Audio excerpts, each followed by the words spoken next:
And if they're not, then that's maybe a sign to switch pediatricians, because you want to feel like somebody's on your team. And at the end of the day, your pediatrician has many, many, many babies that they are caring for. And they tell you a bit of advice and then they go home. And it doesn't mean that they don't care. It just means that they're not with your baby all day. And hey, Mama Bear. Welcome to the Breastfeeding with Confidence podcast. Do you dream of bonding with your baby through exclusive breastfeeding, but worry about breastfeeding pain or low milk supply? Maybe you're struggling with breastfeeding and no one seems to have any answers. I'm Jamie, doula, international board certified lactation consultant and mom of 5, and I have been where you are. After working through painful latches, milk supply worries, and postpartum depression, and supporting countless mothers through their breastfeeding journeys for over 8 years, I'm here to tell you breastfeeding doesn't have to be perfect to be positive. Each week, I'll share breastfeeding tips to help you prevent and overcome unexpected breastfeeding challenges so you can actually enjoy bonding with your baby. If you are ready to shut out the toxic whispers of the world, embrace your God-given intuition, and release your inner fierce mama bear, grab some coffee or your favorite herbal tea and let's dive in. We have Allison Mel here with us today. She is a physical therapist. Allison, I'm going to let you go ahead and introduce yourself. Tell everybody what it is you do and why you do it. well, thank you so much for having me. I am so excited to be here. As you said, I am a pediatric physical therapist, and I've worked with every age group from birth to age like 10, 11. But in more recent years, I've really concentrated on babies and their motor development, going through the natural, developmental sequence of rolling and sitting and crawling and walking. And I've also seen a tremendous pattern of babies who struggle with, a history of oral ties or reflux, having a tremendous difficulty keeping up with their developmental milestones. And often the first sign of struggle with motor development is actually struggle with nursing, breastfeeding, or even sometimes taking the bottle. And it's been really interesting to see how full body work can very much not only help with the feeding, but then help with all the motor development that follows it. I love that. You touched on so many things. I'm sure you saw me kind of looking down frantically because I wanted to start writing things down so I could remember to come back and ask about them. But I agree. I think, a lot of people look at tongue ties with breastfeeding as being a fad and kind of being something that, like people are using it as a scam and everything. And it's like, well, if we're looking from a holistic perspective and we're trying to look at the whole body, there's implications beyond breastfeeding, and people always want to go down the speech route, which that's maybe one of them, but that's not the only one. And so when we have that red flag early on, instead of being like, oh, it's only breastfeeding that's impacted and then you can just bottle feed, it's not a big deal. I talk a lot about breastfeeding being like a vital sign, right? It's like, if it's not working, it's a sign there's a problem, and that's going to impact the child for the rest of their lives. I'm not trying to sound too dramatic, but 100%. there are so many different ways they impact them. So when you talked about reflux and all of that, so you were talking and I just lit up, yes, everything she said, everything. So talking about how ties can impact motor development, it made me think of how a lot of times we, as a lactation consultant, I don't recommend swaddling a whole lot because I know there's going to be a time and place for everything, but I know that swaddling impacts feeding cues, right? And then it also has impacts on reflex integration, and we need those reflexes working really well for breastfeeding to work well. So I'd love to hear kind of your thoughts on that, and maybe we can start going down the reflex integration and then start talking about other impacts of ties. Yeah, there's so many things. So in terms of specifically swaddling, I know there's a lot of controversy on this topic. Oh yeah. And I feel like I always like to say, every baby is different. Within we want a range of normal, right? And every baby's different. Every parent's going to feel differently about it. And so there's what's the gold standard and what is going to get you through the night, right? Exactly. That's why I said in general, because we can sit there and say swaddle with hands out, swaddle, tight swaddles. I think there's just a societal expectation that we're going to tightly swaddle babies and set them down until it's time to feed. Correct. And that's what I just want to be clear to anyone listening. That's what I don't recommend. 100%. And so here's the thing that, and kind of pulling apart all of that and what does that mean? What do we have to think about? So why do we even swaddle babies in the first place? It's right. Babies back in the 1990s, which is now like, I feel like that was 10 years ago, but apparently it wasn't. Okay. But what, in the early 90s and before, babies were placed to sleep on their bellies. And that is because babies, when they come out of the womb, they're used to being all cocooned and they get all this like a tight, warm hug, right, in utero. They come out into the world and now they have no frame of reference of where their body is in space. And so they're sitting there with their arms and legs out there and they're like, wait, I have no way to kind of ground myself and feel safe and secure. And so sometimes when babies are sleeping, they have certain reflexes like the Moro reflex, which is the startle reflex.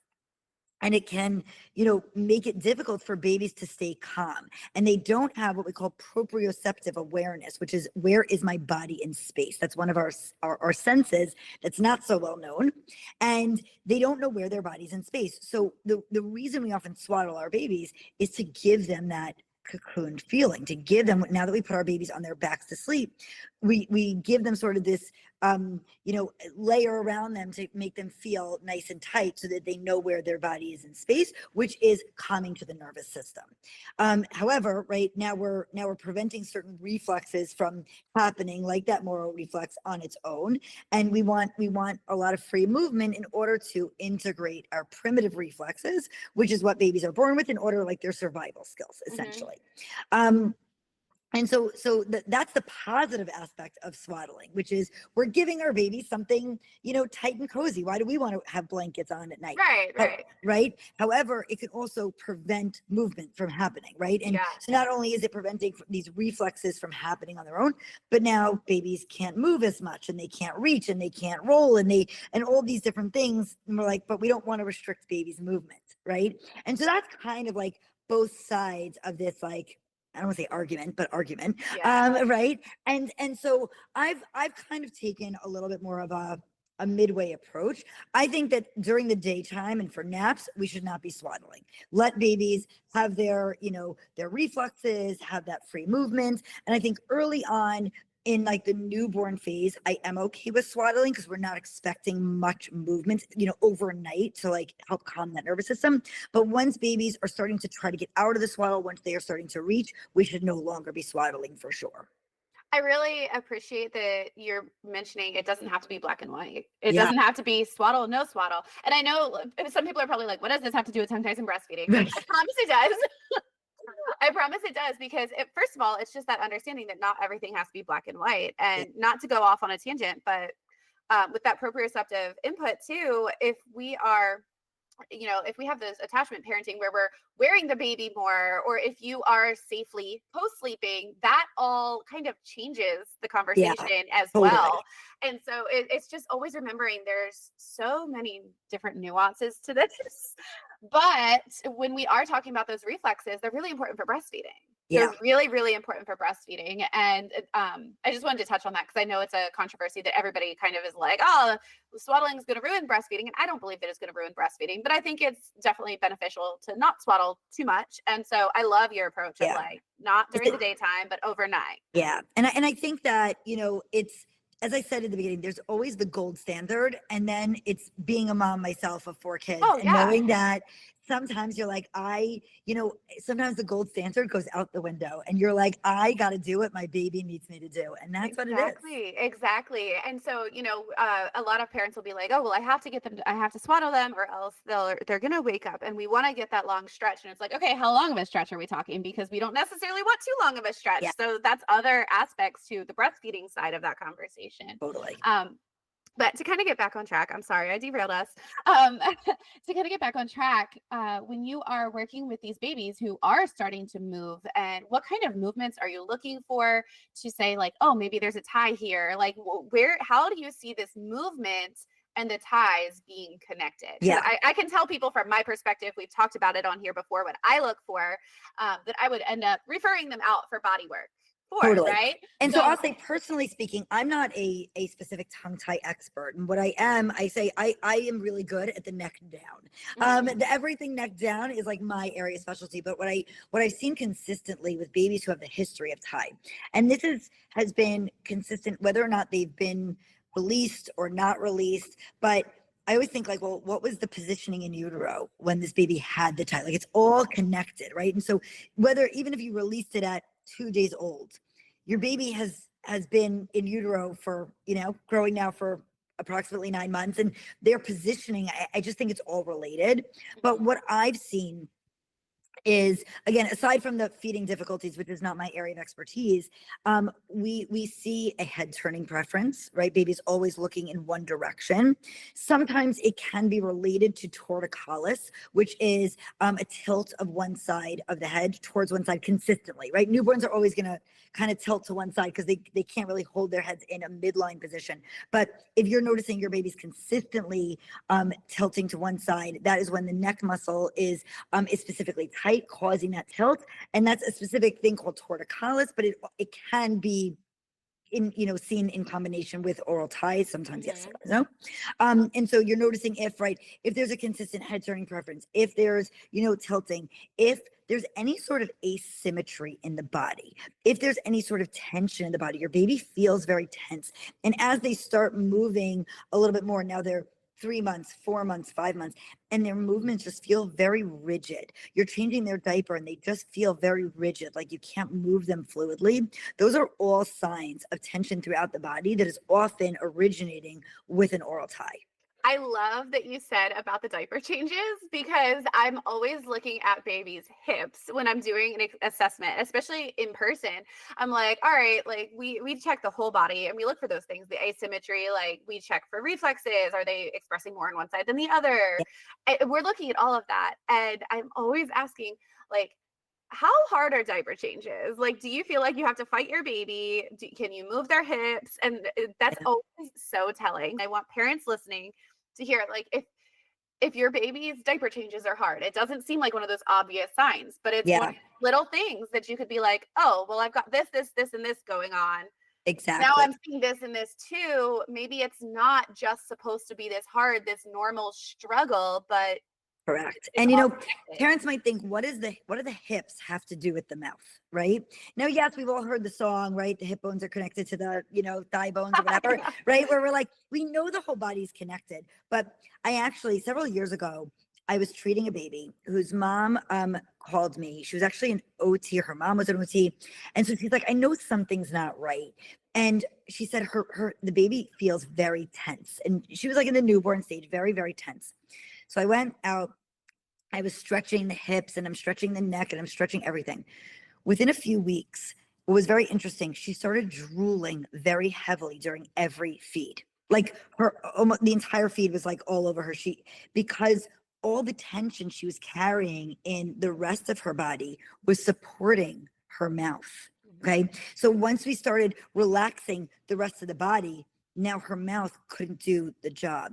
And so it's just very interesting. It's all the muscles throughout the body, if they're tense, they're doing something because of something lacking somewhere else. Yeah, no, we talk a lot about compensation, especially when I have parents who are like, okay, so we know there's a tie, but I'm not sure if I want to release or not. And I'm like, that decision is completely up to you, but you need to understand that things might be, quote, better because we did these certain exercises, but there's still compensations. Yeah. It's not necessarily function just because, quote, it's working. So yeah. That's such a great explanation of what that looks like visually when we remove those compensations, right? Exactly. And then suddenly it's like, what do we do?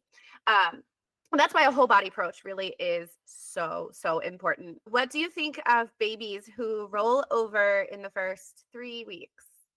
Oh, so, and I had one of those. One of my babies, when he was a baby, he rolled very, very, very early. And I was like, oh I'm a PT, my baby's a rock star. And that is not true, actually. It is not at all what really happened. A lot of babies who are rolling over, especially if they're really in those newborn stages, while we'd love to, maybe your baby is a rock star, but it is not, we are not seeing that with the rolling specifically. It's usually because of tension. They are either very uncomfortable on their bellies because of maybe reflux. There's something going on that they're very uncomfortable, and so they're weight shifting back and forth. or there's so much tension that it's causing them to arch their backs and then they're rolling over. And so if you're seeing your baby, now again, sometimes it does happen accidentally, right? Your baby weight shifts and all of a sudden they have no idea how they got over and you're not going to see it again. But and that's okay. By the way, if you do see it once, parents will also say, well, my baby rolled over when they were 2 months and then they stopped. And I'm like, that's okay, right? Because they're not supposed to be rolling over till they're somewhere between 4 and 6 months old. So if you're seeing that very early on, again, if it's 4 and 6 months, 4 to 6 months.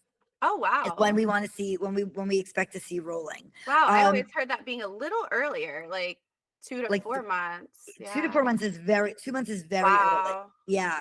We really want to see babies rolling at 4 to 6 months. That's really the time. And so if your baby's 3 months old and not rolling, that is totally fine. Okay. Really 4 to 6 months is belly to back and back to belly. That it could start with either direction. But babies who, the things that we want to pay attention to, even within that time frame, is, right, are they able to go to either side, right? Is it to the right side, to the left side? Are they only preferring one side? And that's something also you want to pay attention to as a red flag. In addition to just kind of like rolling milestones, what we expect to see there with movement and tension, I know a lot of parents notice that maybe their baby's head is growing kind of flat. And there's a lot, we say like, oh, tummy time, do more tummy time. But a lot of parents are like, I'm doing the tummy time and my baby's head is still flat. And the pediatrician's not concerned. They said to just wait and watch. Should they wait and watch? Is there something they can do sooner? What is causing that? Yeah. So as we said before, when babies are sleeping on their backs or they like to spend a lot of time on their backs, now we're putting a lot more pressure on the back of the head that, they're not getting rounded out. And all that, because it's softer when babies are born, it's more likely that we're going to have some sort of divot. They're developing and we have some sort of flatness.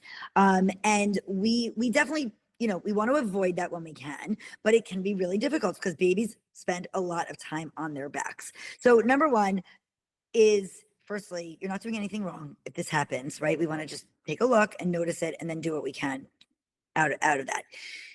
Tummy time alone is not going to change your baby's head shape. We think of it like a balloon, right? If you press on one side and then you relieve the pressure, all of a sudden it's going to expand. I even thought that initially before I started working with babies. One of my babies had a flatter spot. I actually think he had a very mild tie that I never knew about at the time. He did have a flat spot. And of course the pediatrician wasn't concerned. And I just thought if you do more tummy time, that's going to resolve. Now, as I've gotten more into the baby world, I've for sure realized that is absolutely not going to happen because it's not going to inflate now that you relieved the pressure. What we actually have to do is apply pressure on other areas of the head to then counterbalance that. Right? So that's really either through a helmet. That's what a helmet would do if it's more severe, or even just positioning baby in a sideline position on the side of their head, on the other side of their head. We want to add more pressure to the other areas of the head in order to counterbalance that. So tummy time alone is not going to change your baby's head shape. It also will. If your baby is developing a flat spot, this is again a sign that something else from the neck down is also going on. That why is baby not able to move and shift their head? So even if they're lying on their backs in their cribs at night, they should be able to rotate to the left, to the right. Why aren't they doing that? Right. No, I think that's such a great question. I've never thought of it like that because I mean, most of my babies just slept on their belly on my chest. So right. I'm a rule breaker. But whenever they did lay on their backs, like they never just sat there with their head in the middle. They always picked one side. So I was always like, we didn't have flat spot issues, but I often thought that like, why do people get flat spots on the back? And like, cause I can't even lay on the back of my head all the time, but then you can see flat spots on the side too. So we go back to that. If we're only turning in one direction, we're putting all the pressure on that side. So that is one of those things that nobody's thinking to look at. Exactly. So if you're seeing either flatness on the back of the head, one of the things to do also is try to avoid containers. And I say that very, again, I'm not an all or nothing, therapist.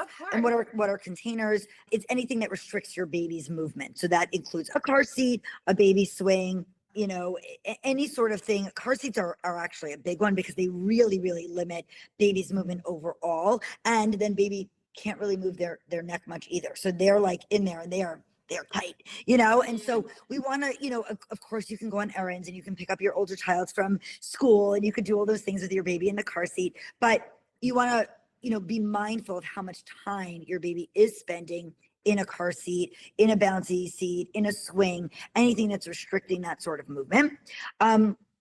But you also want to pay attention to where is that flat spot developing, right? Is it on the back where they're not really able to turn their neck much at all? Or is it on one side, the right or left side, where what I mentioned before about that head turning preference, if baby's always looking to the right, they're going to then probably get a flat spot on that side of the head because that's the direction they're always looking in and they're not counterbalancing that pressure. And so that's something to then look at. Why is your baby developing on that right side? It means that they can't easily rotate their head to the other direction. And that's something that we really want to look into. Again, from the neck down, what's going on. And then if it's becoming more severe, we want to then either get a helmet or some other, intervention that's going to help counterbalance that. Yeah, for sure. And go ahead. Yeah, just to add one thing, when pediatricians say, it's, oh, don't worry about it. And I don't want parents to worry about this, but it is something to pay attention to because it can actually cause facial asymmetries. If it is severe on the back of the head on one side, you can see facial asymmetries, and we don't want that because fix it. And then that impacts feeding, right? Correct. It's all a big circle. And that's exactly what I was going to say is this comes back to the whole body's connected, and maybe it's not a tongue tie, right? Maybe it's not a tongue tie. It could be just bad positioning in utero. Mom's hips were misaligned, and there's 100%. So many different things it can be. We're not saying it's automatically a tie, but it often is. And when it is, we do see these things go together. So it's one of those things it's worth ruling out. And if you think about the comment you made before about how the hips, the tightness in the hips was basically supporting the mouth. Well, when there's tension under here, under the chin and in the jaw, and the head's being pulled flat, that all is connected too. So that's why we've got to say, we see this happening. It doesn't mean it's a tie, but we really, really should look into this.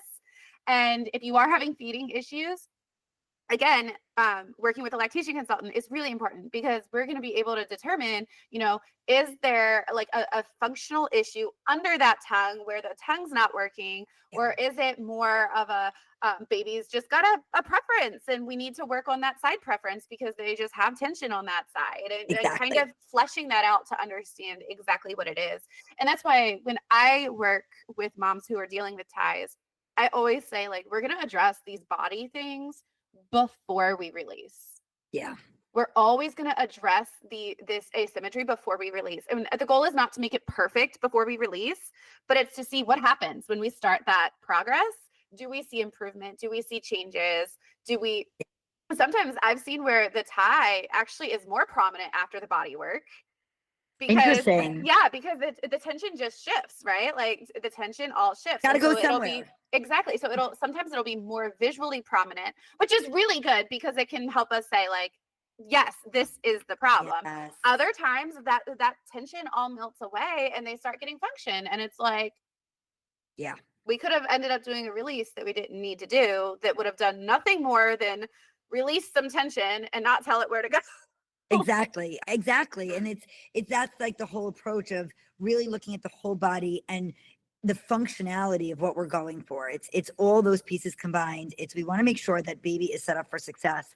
And when we look at the whole body together, we're going to see such a difference rather than isolating one area. Exactly. And I even talk about that when we're doing functional assessments with the mouth. I'm your baby can do these movements in isolation, but sometimes they can do it in isolation and they can't put it together. So we can't get, hung up on, they can stick their tongue out. That doesn't necessarily mean anything. That's great that they can do that, but it doesn't necessarily mean anything in the whole picture. So if a parent is listening and this mom's oh my gosh, my baby has a flat spot and her hips are tight and she prefers one side and we're having trouble feeding, what can they do? What do you recommend they do? Obviously, you're a PT, you believe in body work and physical therapy.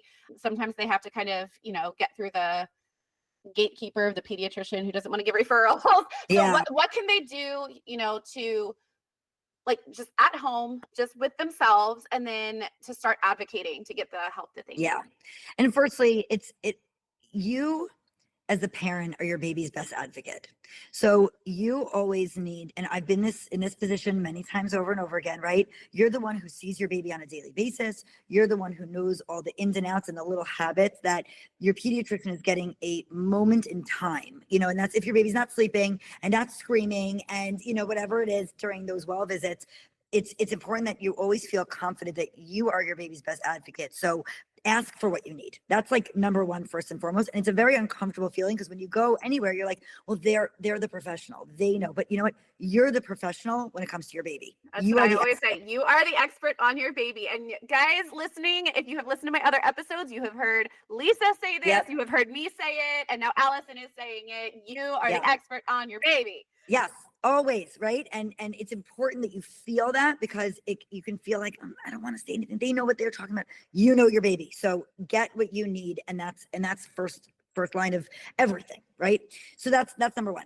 Number two is I've seen so much success with very simple stretches that are so effective. Listen, earlier is always better. The earlier you can get in and start, doing simple stretches can make a world of difference for feeding. But if that's not, if you haven't gotten there and your baby's already 5 months old, 6 months old, the stretches are still extremely, extremely effective. Some things as simple as, rolling the hips in one direction, in the other, right? Taking them together clockwise a few times and counterclockwise a few times. And if your baby starts arching his back or starts trying to get out of it, you're like, there's something there, right? And I actually teach all these stretches as part of my membership that I have whole modules dedicated to stretching on, how to do very, very simple stretches, arm stretch, shoulder stretches, trunk, hips, even all the way down to the feet, because I want parents to actually be able to do this themselves at home. And the reason also that it's helpful for parents to do this at home is because even going once a week to therapy, which if you're doing that, amazing, great. But you're going to see more outcome if you're going to do these stretches on a daily basis at home 2 or 3 times a day. You're going to see so much more change on doing things on a regular basis than just once a week. So tell me more about your membership. I run a platform, Tots on Target, and that's my handle on all the different social media channels, Tots on Target. And I can also be found at totsontarget.com. As part of that umbrella, I run the Totspot membership, which is geared towards parents. And we have families from literally all over the world, which is amazing.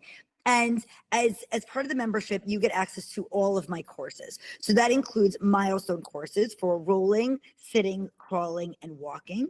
And as part of those courses, I include modules for stretching, full body stretches that help babies with a history of oral ties or reflux or torticollis. I also have an infant massage course, which is extremely beneficial for a lot of these babies who are extremely tense, who are, need some of that extra sensory input. It's extremely beneficial, has facial massage, hips, feet, arms, all of that. It's really fantastic course. And then in addition, it's not just, you can go watch the course on your own. You absolutely can do that. Plus, you get access to me. So I run weekly live Q&A calls where any member who wants can jump on. They get a few minutes to chat with me directly about their baby. And then they also can post questions in our community forum where they can ask me questions about what their baby's doing, how to help them do X, Y, Z, and I will answer them directly and make sure that they have a game plan for ongoing support, gearing up towards meeting their next milestones. First of all, I think it gives parents so much agency back because, like you said, you're the expert on your baby and you're at home with them all day. This is absolutely nothing against going to therapy, obviously, because there is such value in that. I don't want to sound like I'm saying don't go to therapy.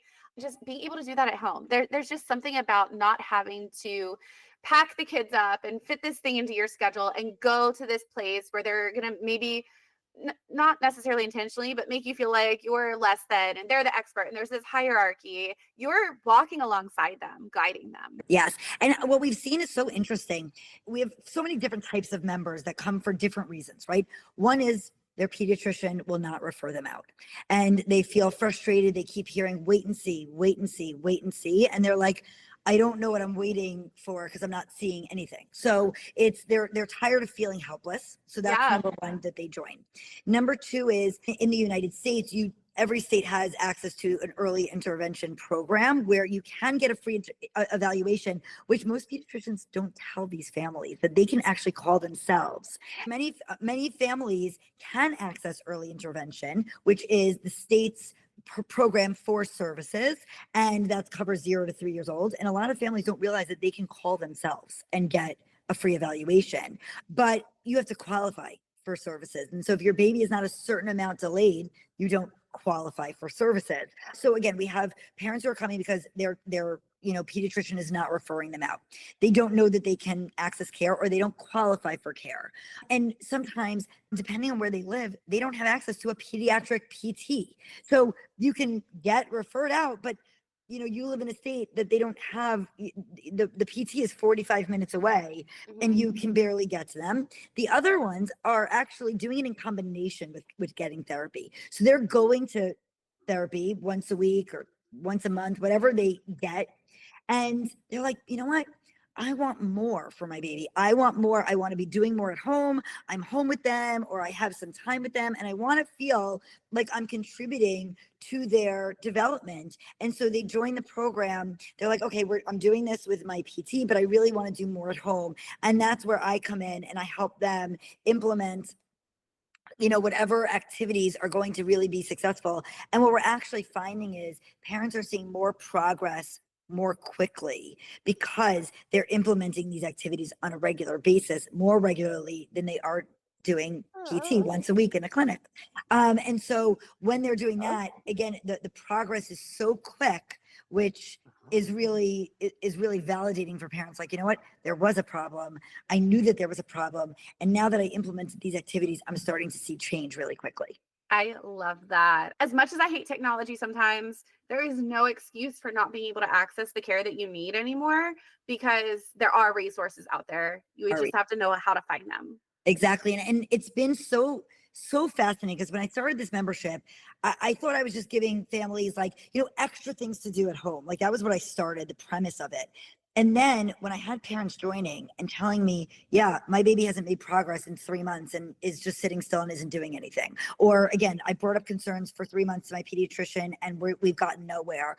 And I was like, wow, there is such a need out there. I'm also seeing families from Canada, the UK, Australia, that their medical system does not support ongoing care in the way that many families need. And so I'm getting this international group as well who are coming, and they're now feeling like, wow, I actually have access to care that I needed, and I just couldn't beforehand. That's so amazing. It's really wonderful what you're doing, and I love that. Yeah. Is there anything else you want to leave parents with before we wrap this up? I want parents to know that if they're noticing things that are any sort of atypical movement, sometimes we're looking at, is my baby feeding? Is my baby rolling? Is my baby able to sit up? The quality of movement is also really important. When you're, as simple as, right, a head turning preference, rigid movements, fluidity of movement, any asymmetrical movement that you're noticing, those are all signs that something is going on in your baby's body. And so while other people might tell you, like, oh, you're just being a worried mom, stop worrying so much, just let your baby be. Everyone's trying to convince you that that you're the worried one. Mm-hmm. But every parent, at the end of the day, what do we want? We want our kids to keep up with everybody else. And this whole notion of, don't compare your baby to others, right? There's don't compare your child. If you're going to compare your child, now you're doing something wrong. Well, there's actually nothing wrong with taking a look at how your baby's doing, saying, well, how do other same age babies move and act? And are they doing things that my baby isn't doing? It's informational. It's not comparison, like you're trying to get your baby into a better preschool, okay? Right. That's not what we're at.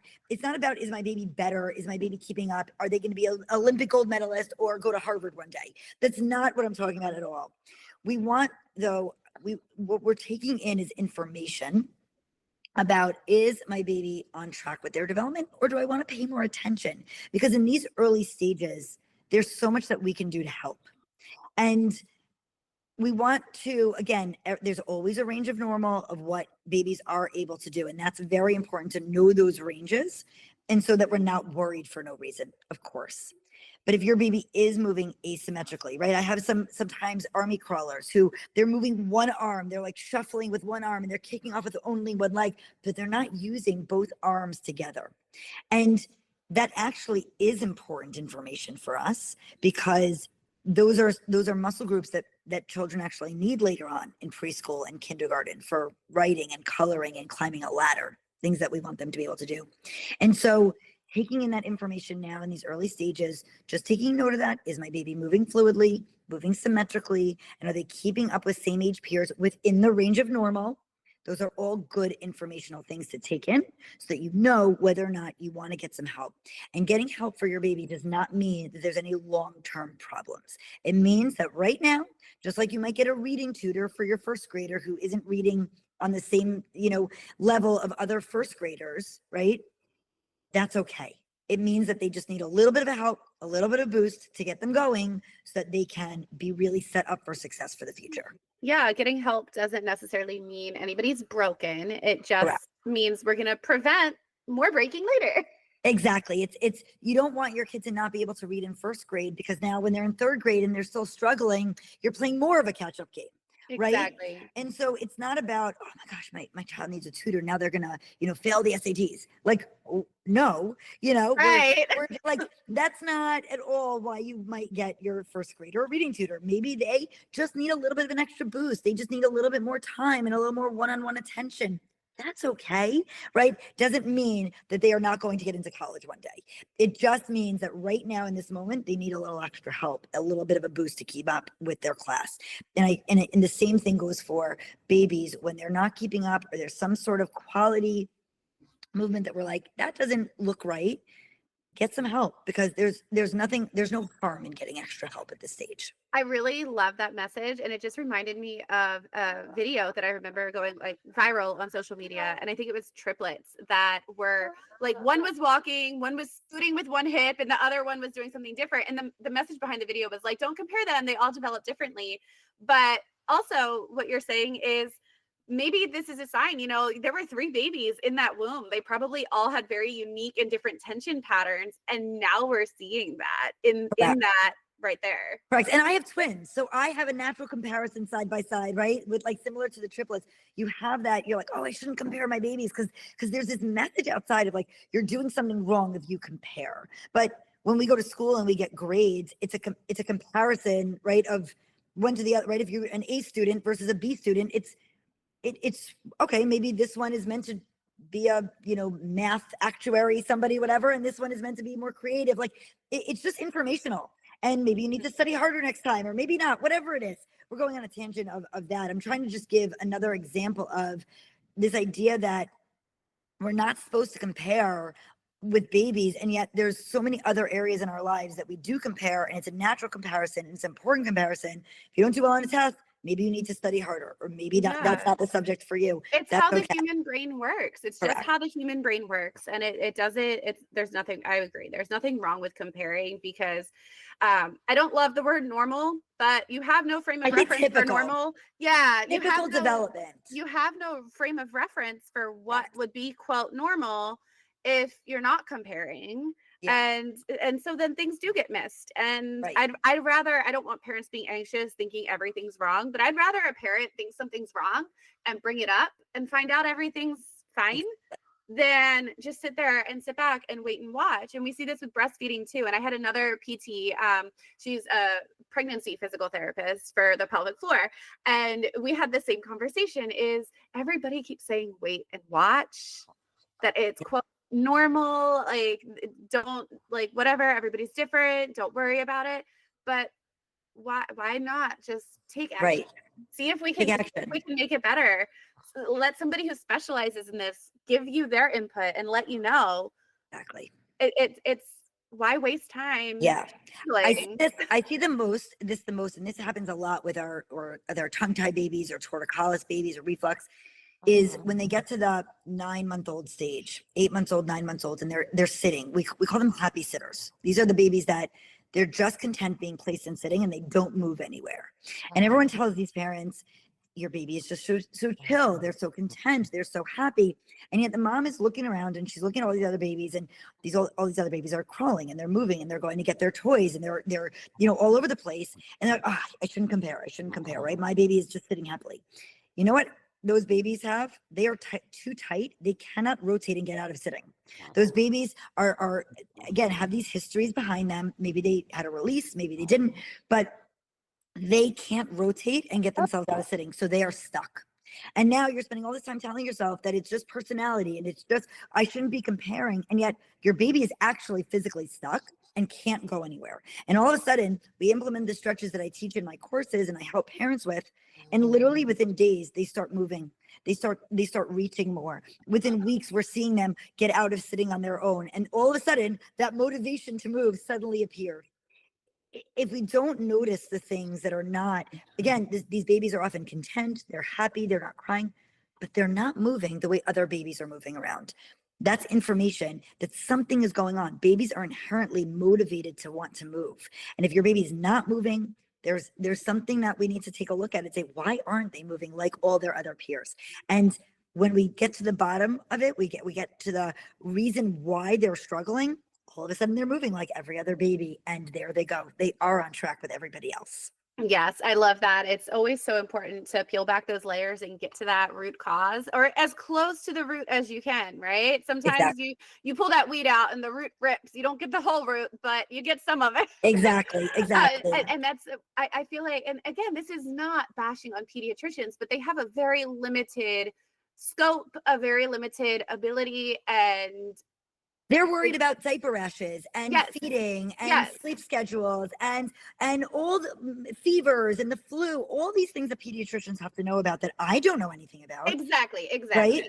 Not my domain, but then why do we expect our pediatricians to also be lactation consultants and also be physical therapists and also be speech therapists? They're not, and yet they seem to be the gatekeepers on this access. And that's why I want to share with parents, you can love your pediatrician, you can trust your pediatrician, and you can also go for more specialized support in these areas where your pediatrician is really not trained. Yeah, absolutely. And if your pediatrician's not super open to it and you do it anyway, and you bring that information back, then it's an opportunity for them to learn so that maybe they will be more willing to give that referral in the future.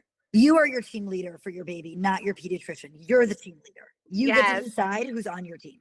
I love that. I love that so much. That is so in line with everything that I am trying to get these moms to hear, because I had to learn that the hard way. I had to learn it the really hard way. And it's not worth the wasted time because you're afraid of upsetting your pediatrician.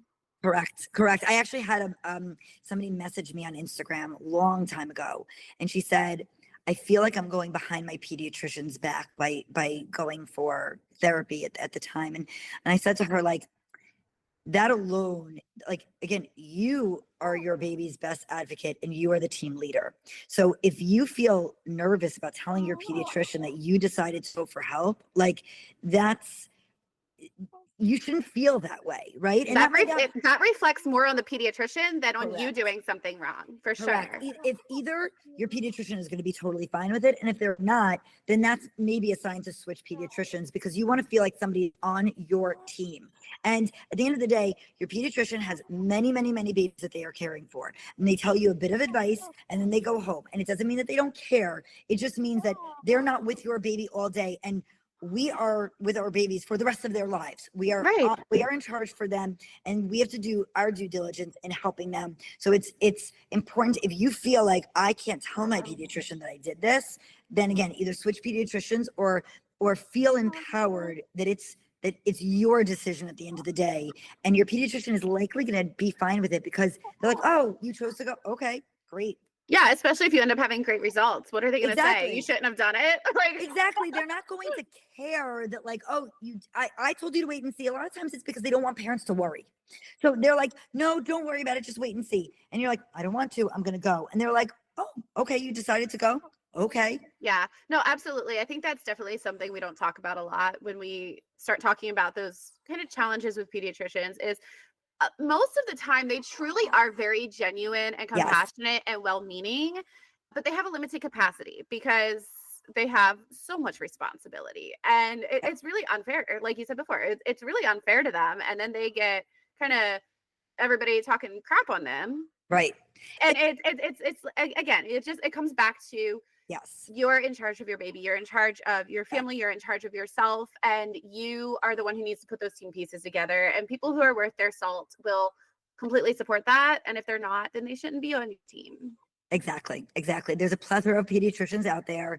And they're doing what their job is. They want to, it's always a balance, even for pediatricians. Like, do you send every baby out for every referral just because of my baby isn't sleeping at night? Oh, go to a sleep consultant. My baby isn't babbling. Go to a speech therapist. Like, you can go on and on of the list of specialists that they could tell you to go to. And so I'm sure that for pediatricians, it's this hard balance as well of like, how much do I refer out versus how much do I say, like, don't worry, let's see. It's a balance. And that's why you have to be the one that really advocates sometimes. And that's hard to do. Can you just remind everybody where they can find you? Yes. So you can find me on any social media platform at Tots on Target. And that's also my website, totsontarget.com. And that's where you can also find more information about my membership, the Tots Spot, where you can join. It's a monthly or annual membership. You can also use HSA or FSA accounts to join, and you get access to all my material and me to help you and guide you along and be there to support you every step of the way. All right, Mama Bear, that is a wrap for today. If this episode helped you feel a little more confident or a little more prepared for breastfeeding, can I ask you a quick favor? Go ahead and leave me a review. It helps other moms find this podcast and join us in this amazing community of fierce and confident Mama Bears. And hey, if you know a friend who could use some encouragement or real talk about pregnancy, breastfeeding, and all things motherhood, share this episode with her. You've got this, Mama Bear. Trust your instincts, stay fierce, and I'll catch you in the next episode.